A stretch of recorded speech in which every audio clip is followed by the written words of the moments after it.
All right, we interrupt that report to give you this. Breaking news, a police chase underway. Let's go straight up to Desmond Shaw, live in SkyCal. What are we looking at here, Des? Pat and Juan, we are in the Norwalk area here, and it's LA County Sheriff's deputies in pursuit here of a wanted felony suspect, may be armed and dangerous and wanted, we're hearing, for robbery as they go underneath the 105 freeway right here. So here is the suspect right now. Somebody already got out of the vehicle and ran.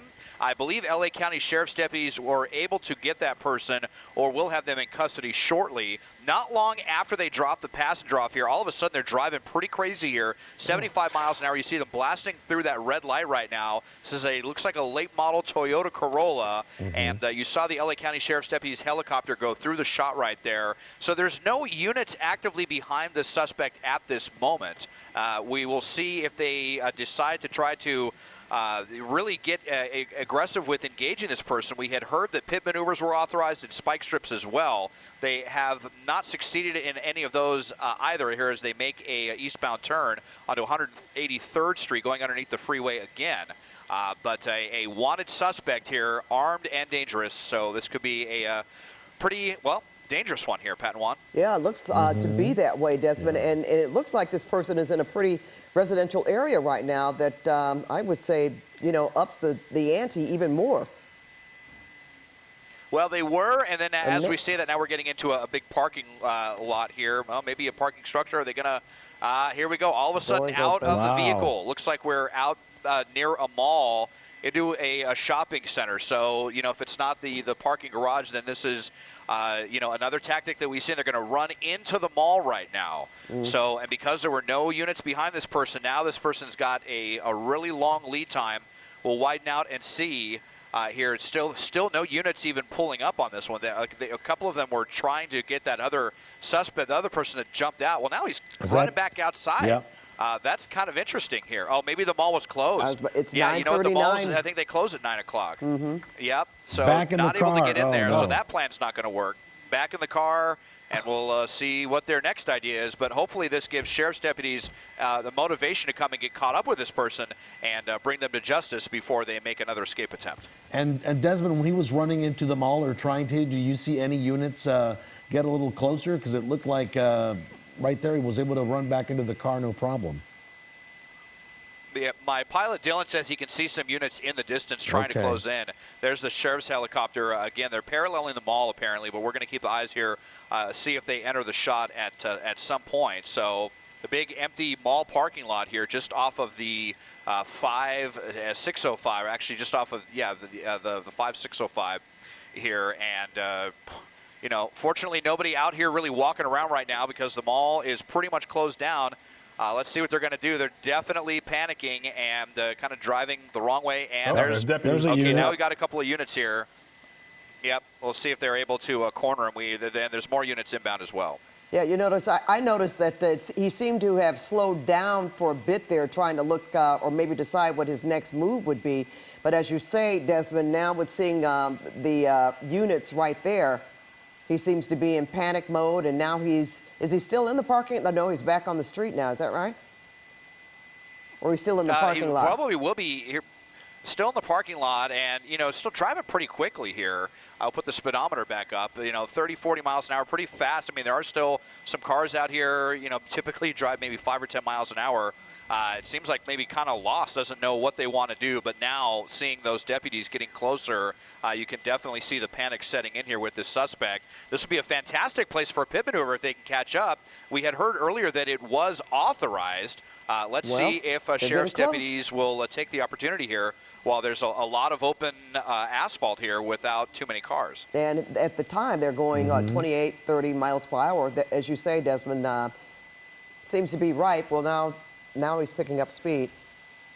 Mike Rogers at the desk, you have anything? Yeah, so they're also calling for spike strips when he was in that parking lot. They called for spike strips. You see the unit right behind him now. That's because the watch commander just gave them permission to re-engage.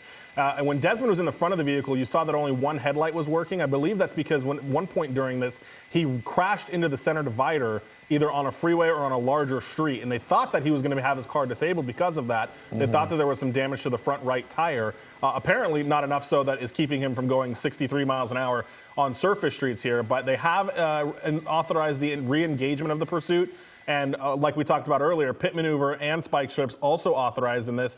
Again, this came out as what's called a 1029 Frank David, which is a felony suspect that they believe might be armed. And I'm told that this all stemmed from a robbery. We're working on getting the details of the robbery. But the area that we're in is also where the registered owner of the car comes back to. So they've been well aware that he is in a neighborhood that he knows. They think that at least if the person that's driving the car owns the car, that they're in the area. As he continues to go these really high speeds on surface streets.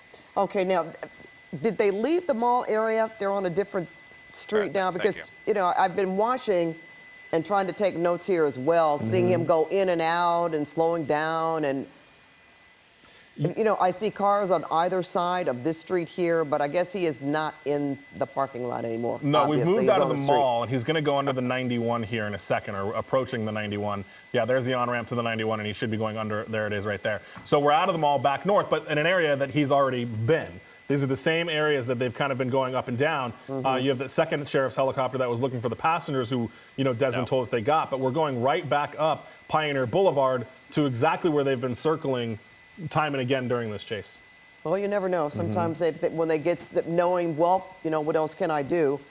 He may possibly go back to the mall, give himself up, stop, knowing that, well, okay, they're on me, and I really can't get away. You know, the downside to this is we're in an area that it sounds like that they're familiar with, which, you know, usually when they're in an area that they're not familiar with is when they start making mistakes and when it's easier for law enforcement to catch them. But you notice, you know, we talk about the downsides of tracking mode or surveillance mode for the sheriff's department. When he got out of the car and tried to get in the mall, that would have been their perfect opportunity. That was it. And I think that maybe the watch commander kind of noticed that and is now that's why they're allowing them to re-engage and be right behind them. That way, if they jump out again, hopefully those deputies are right there. Mike, did you say the car was not reported stolen? Not reported stolen as we know. It came back to 1029 Frank David, which again is that felony suspect that is possibly armed. The license plate of that car is something happened. They entered it into a database, the deputies ran it, and that's what it is. So there's a good chance they knew who he is, obviously, right? Yeah, or they at least know who the registered owner is, right? That's the big key here. Just because it's not reported stolen doesn't mean the person that owns the car is actually driving the car. Okay, and if we can possibly, well, we can, just remind us again who is involved, sheriff's deputies? Just sheriff's deputies right now. They've had it the whole time. They were briefly on the freeway and they notified CHP, but we're never on it long enough to have them take over. And it looks like, Des, we're going back into surveillance mode now. Hi, Desmond, can you fill us in on what's happening now? Yeah, well, my pilot just noticed one of the units backing off, and then as I widen out, it looks like, I don't know, maybe they are getting back into tracking mode again. I mean, this is a, you know, wanted, dangerous felon here who, looked like something might have, into a dead end here. Maybe he doesn't know this area too well. Let's see. Here we out go of the vehicle, again. I don't think he's going to get very far. Here are the units here, now out and running here in front of this apartment complex and into the carport. Let's see how far they get. Those officers there, right not too far behind. Looks like, okay, they got him, and he is out, surrounded, hands up. Looks like he wants to comply. They've got the tasers and lethal as well as less lethal there. We'll see if we can get to the other side of this, but it looks like they are going to get this person in custody, and we did verify that they did get that suspect in custody about 5 minutes ago as well. All right, well, they really picked up their surveillance and knowing what to do once they sort of, I don't want to say drop the ball, but when the person got away the first time and was able to get back in the vehicle, I guess they weren't going to let it happen the second time. So now they do have this person in custody. He's basically cornered, really, right? He ran into what looks like, as you say, an apartment complex, but doesn't see a way out there. There's that one officer that's pointing a gun or pointing something at the. You see that? What's he doing? On what side? What side are you looking at? Right. Yeah, he'll come out just here on miss. the Yeah, other side. just. Okay. So what are you looking at, Desmond, for your vantage point, or what are you hearing? Right there, right there, Desmond. You see that one officer that was. Yeah. Well, they've got him. I did not. I would just want to follow the suspect here, but it looked like something came flying from the car just before they ran into the dead end here, and you know, it's just kind of you know, ironic in a way, because they said that the suspect was, you know, where he knew in the area, but then ended up driving into a dead end. I don't think this was their plan. You know, lucky though for sheriffs that the mall front doors there were closed, because if you know, they were able to run into that sprawling area interior area. Lots of places to hide, lots of other people there as well, do an outfit change, something like that. So fortunately, that all worked out for LA County Sheriff's deputies. They were able to catch up, and then just to kind of look like they were disengaging again, they got lucky once more with the suspect driving into this cul-de-sac, and they were there to take them into handcuffs. Okay, well, this is how we like to see things end, with no one hurt, no to anyone, the law enforcement or even the driver himself, and certainly no innocent people out there on the road. All right, Desmond, thank you so much for that. You and Mike.